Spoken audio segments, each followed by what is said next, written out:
Hello everyone. In this video, we'll see one of the most interesting topic from magnetic field, which is called as magnetic boundary conditions. So earlier we have seen the same in case of electric field.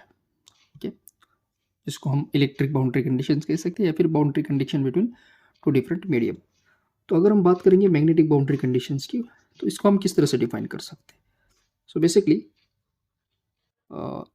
we can say the condition of magnetic field when it passes from one medium to another medium at the boundary. तो अगर हम consider करेंगे कि कुछ इस तरह से एक एक एक हमारा कुछ मीडियम है, ये हम मीडियम वन कंसिडर करेंगे और ये कंसिडर करेंगे सेकंड मीडियम. सो अगर हम बात करेंगे whenever magnetic field passes from this medium to this medium, तो कुछ तो पैरामीटर चेंज हो सकता है, और वो जो पैरामीटर चेंज हो रहा है एट दिस लोकेशन, जिसको हम कहेंगे boundary of first and second medium. तो इस वाली कंडीशन को हम कह सकते हैं मैग्नेटिक बाउंड्री कंडीशन. अब जब भी हम मैग्नेटिक बाउंड्री कंडीशन की बात करते हैं तो हमें दो पैरामीटर्स फाइंड आउट करने चाहिए. सबसे फर्स्ट जो कंपोनेंट होता है वो हम कंसिडर करेंगे बी बार, यानी मैग्नेटिक फील्ड, या फिर हम कह सकते हैं मैग्नेटिक फ्लक्स डेंसिटी. ये हमें फाइंड आउट करना है. और जो सेकंड टर्म हमें फाइंड आउट करना है वो है एच बार, जिसको हम कहते हैं magnetic field intensity. I hope you are getting it. Okay, तो ये दो टर्म्स हमें फाइंड आउट करने हैं. अब ये दो टर्म्स फाइंड आउट करते समय इसके दो कंपोनेंट्स भी हमें फाइंड आउट करने चाहिए. क्यों? कि लेट्स सपोज अगर कुछ मान लीजिएगा एक मैग्नेटिक फील्ड यहाँ से पास हो रहा है from this medium to this medium. तो जब ये इस वाले कंडीशन से पास होता है तो इस मैग्नेटिक बाउंड्री कंडीशन पे इसके दो डायरेक्शन आ सकते हैं. एक तो ये अलॉन्ग द सरफेस जा सकता है, या फिर ये जा सकता है परपेंडिकुलर. तो अगर ये अलॉन्ग द सरफेस जा रहा है तो इसको हम कंसिडर करेंगे टेंजेंशियल, और अगर ये परपेंडिकुलर जा रहा है जिसको हम नॉर्मल कहते हैं तो ये आ जाएगा नॉर्मल. तो इसके भी आप पे थर्ड इंपॉर्टेंट टर्म जो हमें फाइंड आउट करनी है वो आ सकती है. एक तो हम कह सकते हैं टेंजेंशियल टू द बाउंड्री, ये एक कंपोनेंट, या फिर हमें फाइंड आउट करना है नॉर्मल टू द बाउंड्री. तो इस वाले केस में हम फाइंड आउट करेंगे B normal, B tangential, as well as H normal और एच टेंजेंशियल. सो ये चार कंपोनेंट्स हमें फाइंड आउट करने हैं. I hope you are getting it. अब अगर ये चार कंपोनेंट्स हमें फाइंड आउट करने हैं तो हम सबसे पहले तो कंसिडर करेंगे कि एक magnetic boundary condition. Let's suppose this is the schematic of boundary. अब हम एज्यूम करेंगे कि ये हमारा मीडियम नंबर 1 है जिसका परमेबिलिटी है μ1, और ये सेकंड मीडियम है जिसका परमेबिलिटी हम कंसिडर करेंगे μ. अब अगर मुझे बी बार फाइंड आउट करना है तो रेफरेंस पॉइंट क्या हो सकता है. देखिए, रेफरेंस पॉइंट हमें पता है, एक तो ये इक्वेशन हो सकता है surface integral of B bar dot D S is equal to होता है 0. ये इक्वेशन हम यूज़ करेंगे. और अगर हमें एच बार फाइंड आउट करना है तो हम यूज़ करेंगे line integral H bar dot D L bar is equal to current.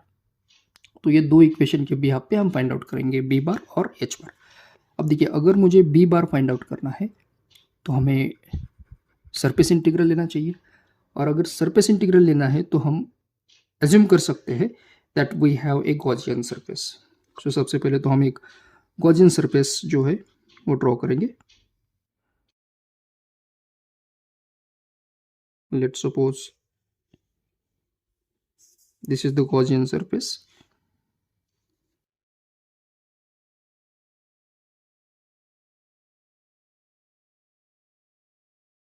ये इसका टॉप पोर्शन में एज्यूम करेंगे और ये bottom portion. And now simply will connect it externally like this. तो ये आ जाएगा इसका top portion surface del S. ये जो है ये इसकी हाइट है, सिलेंड्रिकल हम एज्यूम करेंगे डेल्टा एच इसका हाइट है, और ये इसका बॉटम पोर्शन हो सकता है. क्लियर. अब अगर ये सरफेस हमने कंसिडर किया है तो हम चेक करेंगे कि बी बार क्या हो सकता है. तो अगर मान लीजिएगा कि बी बार कुछ इस तरह से जा रहा है, ये इसका डायरेक्शन है बी बार का। तो एक टेंजेंशियल कंपोनेंट यानी अलोंग द बाउंड्री कंडीशन आ सकता है, तो इसको हम कंसिडर करेंगे बी टेंजेंशियल। तो इन दोनों को परपेंडिकुलर एक जा सकता है पॉइंट, तो इन दोनों का परपेंडिकुलर लेट्स सपोज कुछ इस तरह से जा रहा है एज बी नॉर्मल। तो बी बार के दो कंपोनेंट आ गए, एक तो बी नॉर्मल या फिर बी टेंजेंशियल। तो इस वाले केस के लिए हम एज्यूम करेंगे गॉसियन सरफेस। अब अगर हम बात करेंगे एच बार की, तो हमें लाइन इंटीग्रल लेना है। लाइन इंटीग्रल के लिए हम एज्यूम करेंगे that we have a rectangle. Let's suppose we have the rectangle which is given like this.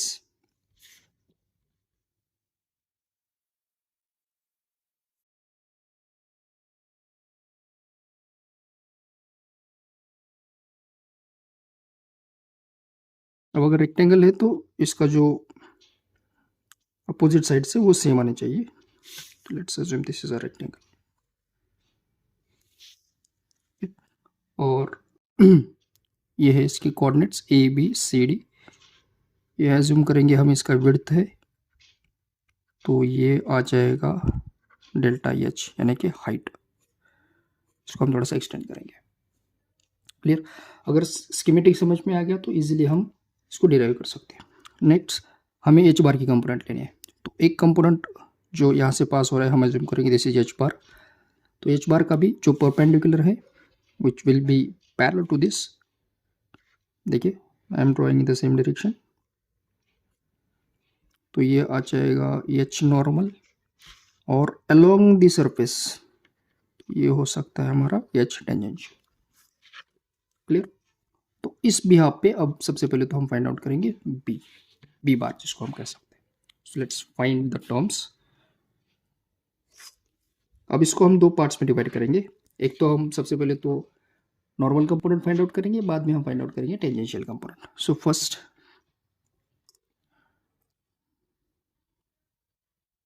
Boundary condition for normal components, ये वाला टर्म। तो इसके लिए देखिए अगर हमें बी बार फाइंड आउट करना है तो सरफेस इंटीग्रल लेना है। इसके लिए हम एज्यूम करेंगे ये गॉसियन सरफेस। तो ये गॉसियन सरफेस के बिहाफ पे हम लिखेंगे according to Gauss law in exactly correct magnetic field. तो हम क्या ले सकते हैं, surface integral of B bar dot D S bar is equal to क्या होता है 0। ओके, अब अगर ये गॉसियन सरफेस हम एज्यूम करेंगे तो इसको हम 3 टाइप्स में इंटीग्रेट कर सकते हैं, एक टॉप, एक बॉटम और एक लैटरल, यानी कि जो एक्सटीरियर पोर्शन है। तो इसी टर्म को हम लिखेंगे, फर्स्ट लिखेंगे top B bar dot D S bar is equal to bottom B bar dot D S bar is equal to lateral B bar dot D S bar is equal to क्या है 0। Clear? अब हम find out करेंगे ये integral top B bar dot D S bar. अब देखिए अगर हम बात करेंगे इस टॉप पोर्शन की, तो ये लाई कर रहे हैं मीडियम 1 में। यहाँ पर हम लिखेंगे दिस इज आर मीडियम 1 और ये है तो मीडियम 2 है। अब अगर मीडियम 1 में है तो इसका जो नॉर्मल कंपोनेंट है वो क्या आना चाहिए BN1। फाइन, ये टॉप में है तो इसका नॉर्मल कंपोनेंट आ जाएगा BN1। तो इस इंटीग्रल का रिजल्ट क्या आ जाएगा BN1। और सिंपली देखिए हमें ds का इंटीग्रेशन लेना है तो ये सरफेस आ जाएगा जो है डेल्टा यस। ओके, सिमिलरली अगर हम लिखेंगे बॉटम के लिए B bar dot D S bar, देखिए बॉटम पोर्शन है सेकंड मीडियम में, तो इसका नॉर्मल कंपोनेंट आना चाहिए BN2। अब BN2 का डायरेक्शन क्या हो सकता है, देखिए अगर BN इधर है यानी कि अगर हम BN1 ये कंसिडर करते हैं तो इसके अपोजिट BN2 आ सकता है, मे बी ये हो सकता है डायरेक्शन ऑफ BN2। अब देखिए BN2 और BN1 ये दोनों अपोजिट डायरेक्शन में है, यानी कि मैग्नीट्यूड सेम है लेकिन डायरेक्शन अपोजिट। तो ये हम ले सकते हैं BN2 इंटू डेल्टा एस।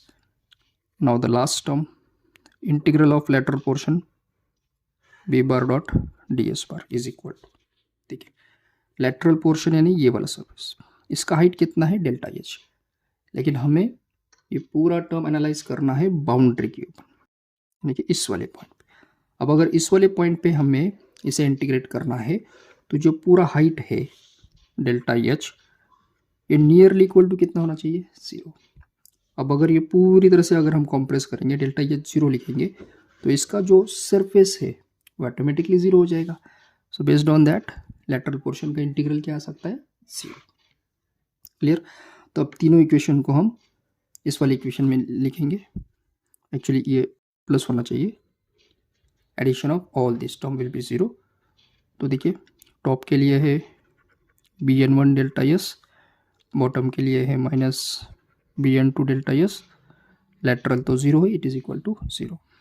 तो ये मिलेगा bn1 delta s is equal to bn2 into delta s, this will get cancel. So b normal 1 is equal to है b नॉर्मल 2, यानी normal component of magnetic flux density is same, bn1 is equal to bn2। Clear.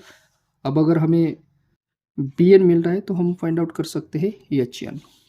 How we know the relation between b and h is, तो ये होता है b is equal to mu naught into H, या फिर इसको हम लिखेंगे mu into H बार, क्योंकि मीडियम का परमेबिलिटी डिफरेंट है। तो इसके बिहाफ पे इस वाले इक्वेशन में लिखेंगे bn1 की जगह पे हम लिखेंगे μ1 into hn1 is equal to bn2 की जगह पे μ2 into hn। Hope you are getting it. तो हम फाइनली लिखेंगे hn1 by hn2 is a ratio of μ2 by μ1। So this will be the relation for hn1 and hn। Okay. अब ये तो हो गया boundary condition for normal component, bn1 is equal to bn2, hn1 by hn2 is equal to μ2 by μ1। अब इसी तरह से हम फाइंड आउट करेंगे boundary condition for tangential component.